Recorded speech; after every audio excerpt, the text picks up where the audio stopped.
المرسلين وعلى آله وأصحابه أجمعين.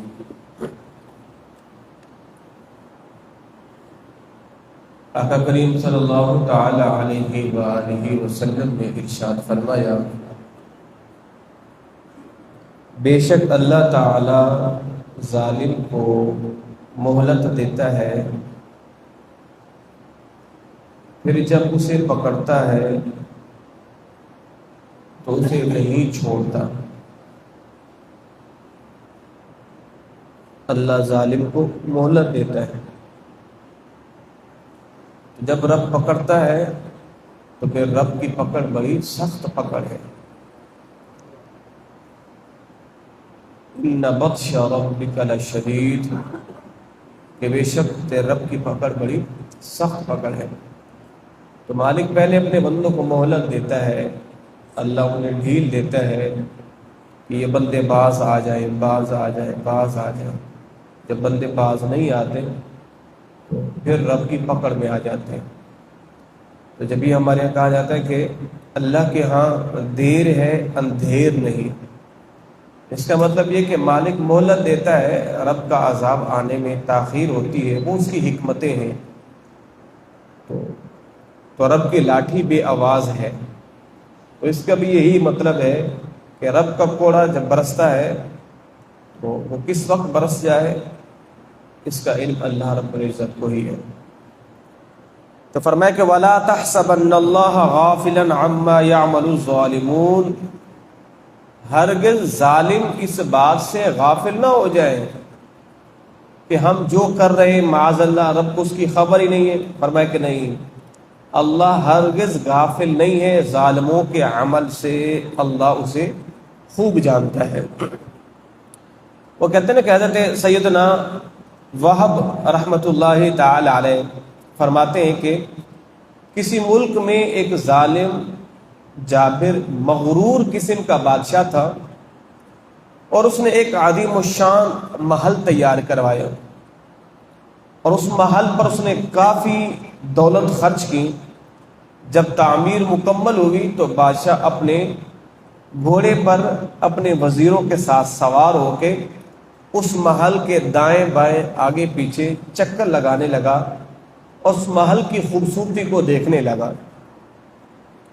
خوب جب محل کو دیکھ لیا تو کیا دیکھتا ہے کہ اس محل کے پچھواڑے میں ایک غریب کی جھونپڑی ہے، یعنی محل کے قریب جو ہے وہ جھونپڑی ہے۔ اور یہ واقعہ اتنا معتبر ہے کہ اس کو تنبیہ الغافلین کے اندر بھی سیدنا ابو لیث سمرقندی رحمۃ اللہ تعالی علیہ نے بھی اس کو بیان کیا ہے، اور کتاب الکبائر کے اندر بھی اس کو بیان کیا ہے۔ تو فرماتے کہ بادشاہ نے جب اپنے محل کے پاس ایک جھونپڑی کو دیکھا نا تو بادشاہ کو بڑا غصہ آیا کہ پورے محل کی خوبصورتی جو ہے یہ جھونپڑی خراب کر رہی ہے، اگر یہ جھونپڑی نہ ہو تو محل کی خوبصورتی اور دوبالا ہو جائے گی۔ تو بادشاہ نے اپنے وزیر و مشیروں کو حکم دیا کہ جاؤ اس جھونپڑی کو آگ لگا دو۔ اس کے وزیر آئے، جھونپڑی کو آگ لگا کے راکھ کر دیا، بالکل زمین بوس کر دیا۔ اب وہ جو جھونپڑی تھی نا کسی غریب عورت کی جھونپڑی تھی، اب وہ سارا دن بھیک مانگا کرتی تھی، شام کو آ کے اس جھونپڑی میں بسیرا کرا کرتی تھی۔ تو جب وہ شام کو آئی نا تو اس کی جھونپڑی جل کے راکھ ہو گئی۔ تو اس نے کہا یہ کس نے کیا ہے؟ تو کہا بادشاہ نے۔ تو اس جھونپڑی کی مالکن نے، وہ جو غریب بوڑھی عورت تھی، تو اس نے جو وہ دعائے ضرر کی نا بادشاہ کے لیے، تو وہ کیا تھی؟ تو کہتے ہیں کہ اس بوڑھی نے آسمان کی طرف نظر اٹھا کر اللہ کی بارگاہ میں یوں عرض گزار ہوئی، اے میرے پروردگار، جس وقت میری جھونپڑی توڑی جا رہی تھی میں موجود نہ تھی، لیکن میرے رحیم و کریم پروردگار تو ہر چیز کو دیکھتا ہے، تیری قدرت تو ہر شے کو محیط ہے، میرے مولا تیرے ہوتے ہوئے تیری ایک عاجز بندی کی جھونپڑی توڑ دی گئی۔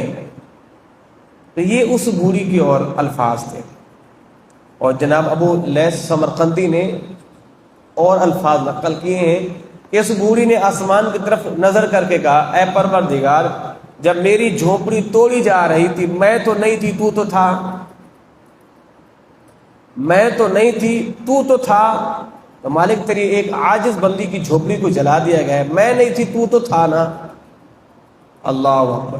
تو جیسے اس نے یہ دعائیں زرر کی نا، یکا یک اللہ کا عذاب ایسا اترا، وہ بادشاہ اپنے محل سمیت اپنے خدام سمیت زمین بوس ہو گیا، اس کا مال بالکل زمین بوس ملیا میٹ ہو گیا، اس کا نام و نشان ہی ختم ہو گیا۔ تو اس سے ایک بات تو یہ پتہ چلی، حضور نے فرمایا نا کہ مظلوم کی دعا اللہ کی بارگاہ میں یکا یک پہنچتی ہے، بغیر کسی روک کے، بغیر کسی آسرے کے، آنن فانن اس کی دعا عرش معلی کو جا کے چھوتی ہے، اور پروردگار مظلوم کی دعا کو قبول فرمایا۔ تو وہ مظلوم عورت تھی، اس کی اس دعا سے اللہ نے بادشاہ کو نیست و نابود کر دیا۔ تو اس لیے زندگی میں کسی کی آہ نہ لے، کسی کی بد دعا نہ لے، کسی پہ ظلم نہ کرے، زندگی میں جتنا ہو سکے لوگوں کو تکلیف نہ دیں، اذیت نہ دیں، اس لیے کہ جب کوئی بندہ مظلوم ہو جاتا نا اور وہ ہو بھی کمزور، اور پھر مالک سے کیا، مالک تو ہی طاقتور ہے، میں تو کمزور سا بندہ ہوں۔ پھر جب بندہ مظلوم اللہ کو پکارتا ہے نا، اس کے پکارنے میں جو غضب کا بلا ہوتی ہے نا، وہ پھر بندہ ہی جانتا ہے۔ آپ کے اوپر اگر پورا محلہ مل کے ظلم کرے اور آپ اکیلے میں بیٹھ کے کیا رو رو کے رب کو دعا کریں گے، مالک عاجز بندہ ہوں تیرا، دیکھ تیری مخلوق مجھے ستا رہی ہے۔ تو اسے زندگی میں کسی پہ ظلم نہ کریں، رتی برابر پہ ظلم نہ کریں، ورنہ مظلوم کی آہ جو ہے وہ لمحوں کے اندر آپ کا سب کچھ تباہ کر کے رکھ دے گی، آپ کو پتہ بھی نہیں چلے گا۔ اللہ اکبر۔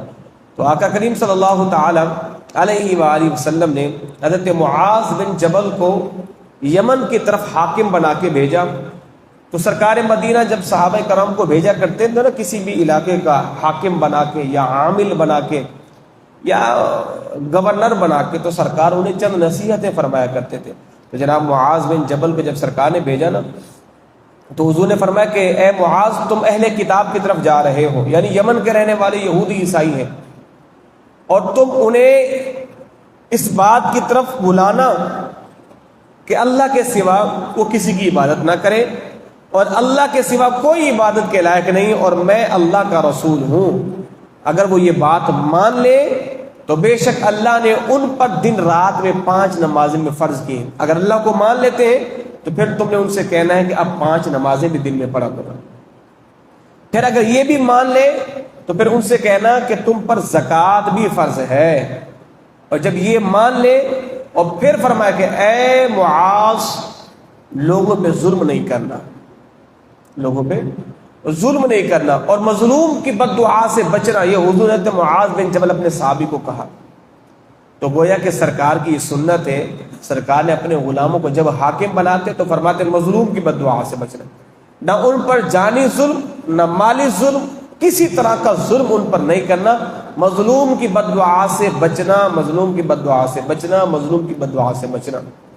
تو یہ معاذ بن جبل کو سرکار نے مدنی نصیحتیں فرما کے یمن کا گورنر بنایا، اور فرمایا کہ پہلے انہیں کتاب اللہ کی طرف بلانا، اور اگر دین اسلام کو قبول کر لیتے ہیں تو فبیہا، ورنہ پھر ان پر جزیہ اور ٹیکس لاگو کر دینا۔ اگر یہ بھی پھر وہ اس بات پر بھی راضی نہ ہو تو پھر آخری آپشن کیا ہے، تو پھر وہ لڑنے کے لیے تیار ہو جائے۔ اللہ اکبر۔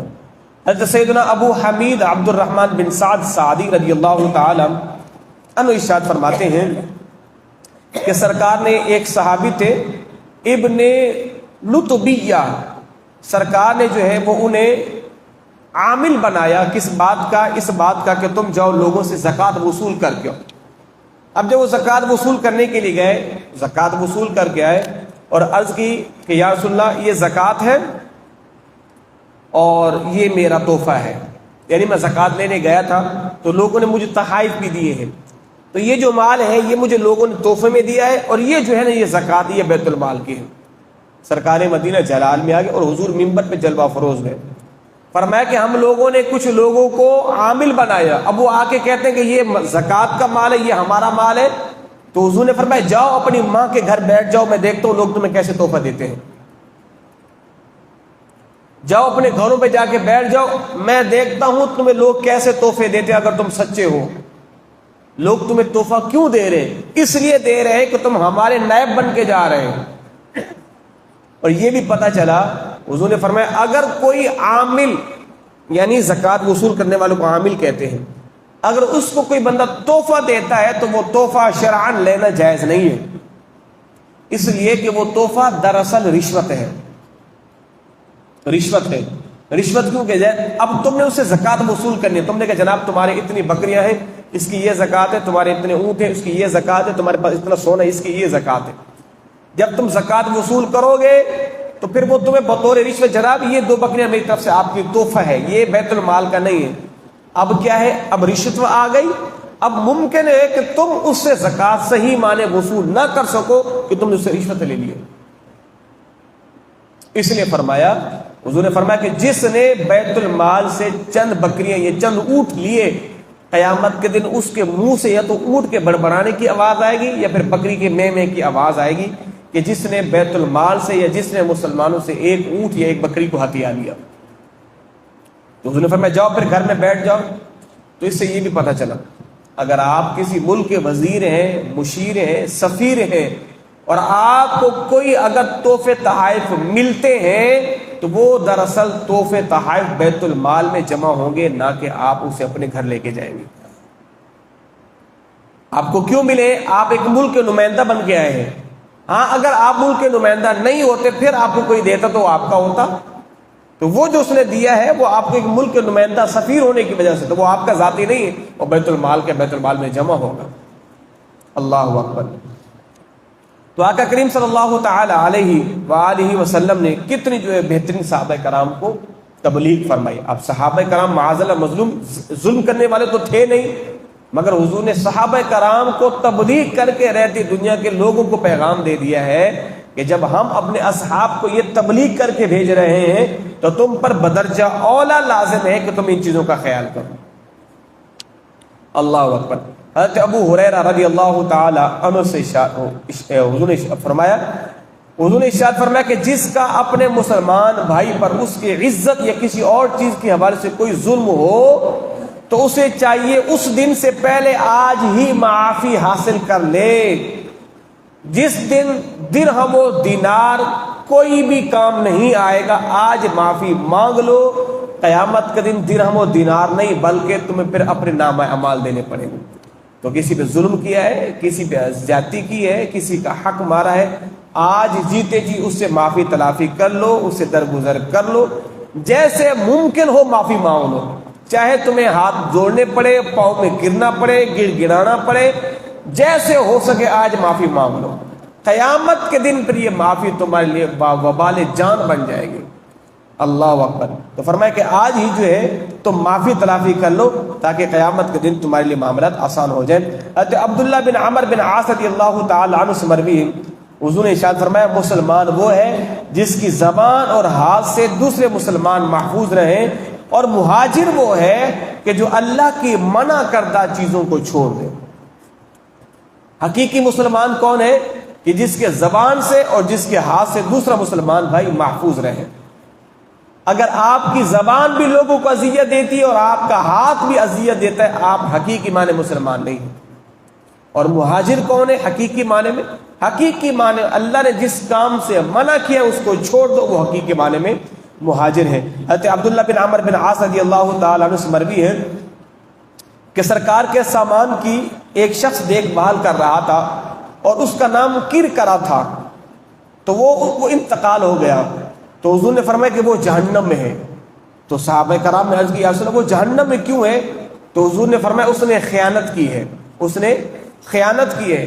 اب صحابہ کرام کہتے ہم نے خوب کھوج کی تو ہمیں پتا چلا اس کے پاس ایک چادر برآمد ہوئی تھی، ایک چادر خیانت کرنے کی وجہ سے وہ جہنم میں ہے. حضور نے فرمایا وہ جہنم ہے. صحابہ کہتے ہیں ہم نے تو وہ تو بڑا اچھا آدمی تھا،